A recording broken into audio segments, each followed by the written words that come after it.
Good evening friends, నేను కృష్ణని. ఈయన దేవరిశెట్టి గిరీష్, ఈయన పిటిషనర్ కానిస్టేబుల్ది. కృష్ణ, చందు, శివరామ్ రెడ్డి. అయితే మొన్న వీడియోలో చెప్పినటువంటి కానిస్టేబుల్ క్వశ్చన్స్ నెంబర్ చెప్తున్నా. దానికంటే ముందు ఒక 2 నిమిషాలు. ఎస్ఐది ఇది order copy, original order copy with seal తోటి చూపి.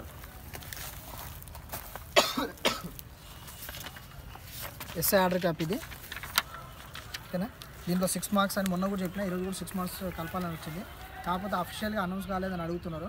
అఫీషియల్గా దీంట్లో ఏముందంటే ఆర్డర్ కాపీలో బోర్డోలకు రిసీవ్ అయ్యి కూడా 5 days అవుతుంది. వాళ్ళు రిసీవ్ చేసుకొని కోర్టు ఇప్పుడు హాలిడేస్ ఉన్నాయి కాబట్టి కోర్టు హాలిడేస్ తర్వాత మళ్ళీ వాళ్ళు అఫీషియల్గా ఒక అఫిడేవిట్ అనేది కోర్టుకు సబ్మిట్ చేయాలి. సబ్మిట్ చేసిన తర్వాతనే కోర్టు యాక్సెప్ట్ చేసి ఇంకో ఆర్డర్ ఇస్తుంది. ఆర్డర్ ఇచ్చిన తర్వాతనే వాళ్ళు అఫీషియల్గా అనౌన్స్ చేయాలి. అది అనౌన్స్ చేసిన తర్వాత అఫీషియల్గా వస్తుంది. అండ్ ఇప్పుడు కానిస్టేబుల్ది క్వశ్చన్ నెంబర్ చెప్తాను చూడండి. Question number 47, 63, 137, 138, 174, 182 and 186. ఇవి బీ సెట్లోని క్వశ్చన్స్. ఇవి ఓన్లీ బీ సెట్లో కాకుండా ఈ క్వశ్చన్ని బేస్ చేసుకోండి. మిగతా సెట్లలో ఈ క్వశ్చన్స్ ఏమున్నాయో చెక్ చేసుకోండి. వేరే సెట్లలో వేరే క్వశ్చన్స్ ఉంటాయి, నెంబర్ చేంజ్ ఉంటుంది, అంతే. సేమ్ క్వశ్చన్స్ నెంబర్ చేంజ్ ఉంటాయి, అది చెక్ చేసుకోండి. ఇవి ఎవరికైతే రాంగ్ అవుతాయో వాళ్ళకి మాత్రమే మార్క్స్ ఆడే ఛాన్స్ ఉంది. ఇవి కూడా 100% అని మేము చెప్పాము. మేము కోర్టులో వేసిన మిస్టేక్స్ అని చెప్పి ఇవి. దీంట్లో వాళ్ళు ఎందుకు కన్సిడర్ చేస్తారు చూసి ఫైనల్ జడ్జిమెంట్ వస్తుంది. కానీ దీంట్లో ఖచ్చితంగా 100% వచ్చే ఛాన్సెస్ ఉన్నాయి ఈ క్వశ్చన్స్లో. ఇంకా కొన్ని ఇవి కాకుండా ఇంగ్లీష్లో కొన్ని వచ్చే ఛాన్సెస్ ఉన్నాయి. ఇవన్నీ కలిపి మ్యాక్సిమం మేము ఎక్కువనే పెట్టినాం, కానీ 6 మార్క్స్ అని మేము డిసైడ్ అవుతున్నాం. 6 మార్క్స్ కంపల్సరీ వచ్చే అవకాశాలు ఉన్నాయి. అండ్ ఇంకోటి, కొంతమంది క్వాలిఫై అయిన వాళ్ళు ఎందుకు పిటిషన్ వేసారు, ఇది out of syllabus 8th class 9th class దాంట్లో ఉంది అది అని అంటారు. ఇది అవుట్ ఆఫ్ సిలబస్ కాదు. ఈ మిస్టేక్స్ 1, 230, 240, 10 అని ఆప్షన్స్ ఇచ్చింది కదా కీ పేపర్లో, అవి సుప్రీంకోర్టుకు విరుద్ధం. అవి 2005లో అలాంటి ఆప్షన్స్ అనేది ఇవ్వద్దు. అలాంటి ఇచ్చే ముందు అయినా సరే నోటిఫికేషన్ మెన్షన్ చేయాలి.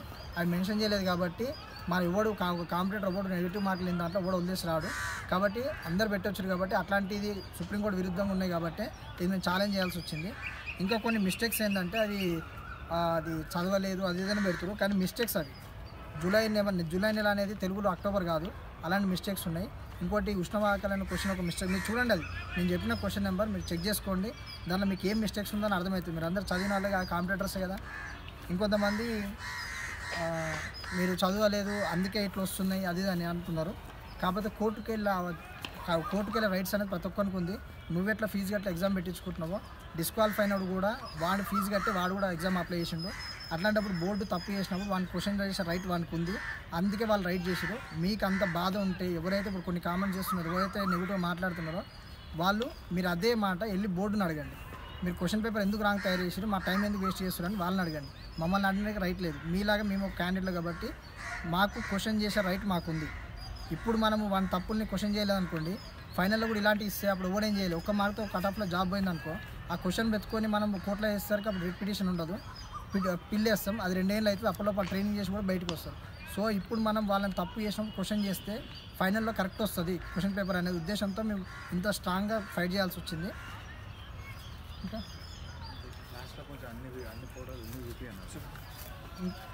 ఇంకా కొంతమంది ఇంకొన్ని మార్క్స్ అంటున్నారు.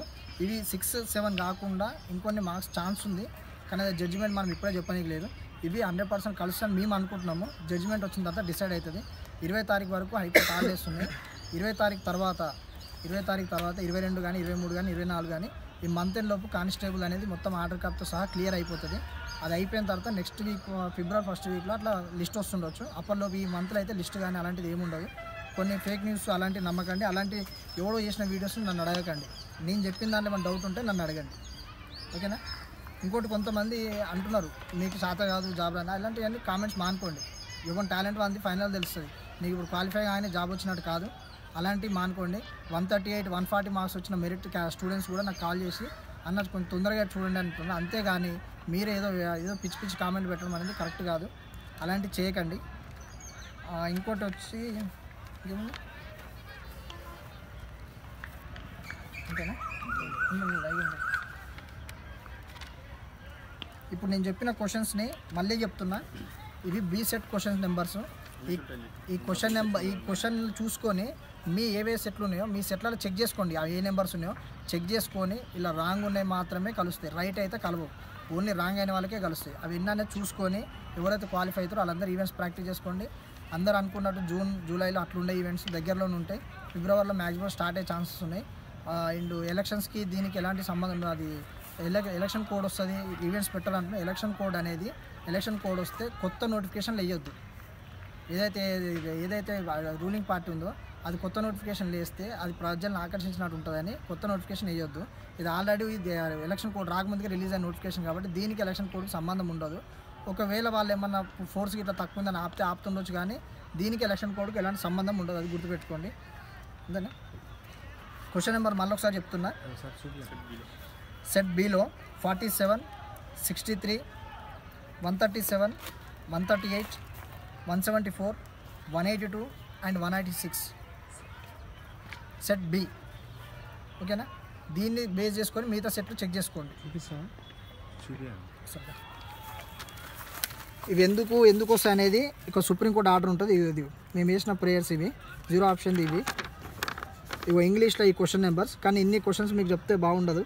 ఇంకో ఇది 0ది ఇదిగో 2005లో సుప్రీంకోర్టు ఆర్డర్. ఇక్కడ చూడండి, సుప్రీంకోర్టు ఆర్డర్. దీనివల్ల వాళ్ళు జీరోస్ అనేది మెన్షన్ చేయొద్దు. సో 100% యాడ్ అవుతాయి ఇవి. ఇంకోటి ఎర్రర్స్, మిస్టేక్స్, ఇవి ఇంగ్లీష్ సంబంధించింది. దీన్ని ఇంగ్లీష్లో హై స్టాండర్డ్ ఉందని చెప్పి దీని మీద అది ఒక ఎక్స్పర్ట్ కమిటీ ఏమని అడుగుతున్నాం.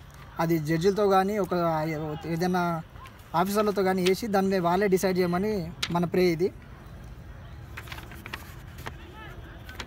ఇంకోటి ప్రేస్ 5 వచ్చేసి ఇప్పుడు అందరికీ గందరగోళం చేసిన ఎవరికి ఎన్ని మార్క్స్ వచ్చినా ఎవరికి తెలియట్లేదు. షో డిస్ప్లే చేయమని చెప్పి ఇది ఒక ఆర్డర్. ఇప్పుడు నెక్స్ట్ వచ్చే రిజల్ట్స్లో కంపల్సరీ అందరికీ మార్క్స్ షో చేస్తారు. ఓకేనా?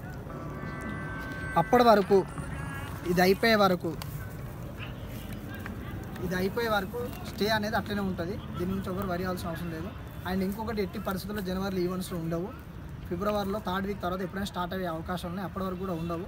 వేరే ఫేక్ న్యూస్ నమ్మితే నేను ఏం చేయలేను. దానికి కోర్టులో కేసు వేసింది మేము, మాకున్న డీటెయిల్స్ ఇవి. సో ఇంతే. ఓకేనా? ఇంకొకటి, ఒక కాంపిటేటర్కి ఉండాల్సిన లక్షణం ఏంటంటే ఇప్పుడు ఇది చేస్తే ఇది కాంపిటీషన్ పెరుగుతుంది అది అని భయపడ్డాడు. వాడు కాంపిటేటర్ కాదు. ఇది ఫైనల్గా నేను చెప్తున్నాను. వాడి టార్గెట్ అంతే ఉండాలి. వాడు ఎంతమంది వచ్చినా 50 పోస్టులు వేస్తే మాత్రం ఇంతమంది ఉంటారు. అప్పుడు ఏం చేస్తావు? ఇది గుర్తుపెట్టుకొని పిచ్చి పిచ్చి మాటలన్నీ మాట్లాడకండి.